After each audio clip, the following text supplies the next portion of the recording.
বাড়ির ছোট মেয়েগুলো যখন অনুষ্ঠান বাড়িতে যায়, আজকে মাংস ভাতে সব খান কচ্ছি দিবাইয়া। ছটকিন মা দিদি, আমি ফুংটা দিদি কোন সময় আইছো?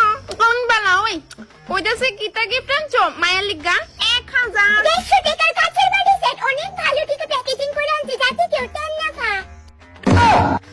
তুমি কিতা কইতেছিলা 1000? ওই তো 1000টা দোকানে চক্কর দিয়েছিলাম, বালা গিফট পাইওই না, এরপর গিয়ে এই গিফট আনছি।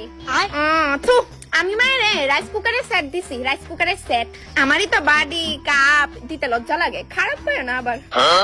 আচ্ছা দিদি, তুমি একটু আমরা তাইরে দেখো, হ্যাঁ আমি একটু হেনতে পান খাই আই। তুই আজকে বাড়িতে জানো? হ্যাঁ যাও যাও। আর মোনা বিয়া টিয়া কবে করতেছো? কিতা কিতা কও? আমি তো মাত্র ক্লাস 5 এ পড়ি। থু, মায়েতে কি তাকো? আমি তো ক্লাস 1 এ থাকতে বিয়া করছি। এমনে প্রেম টেম করনি।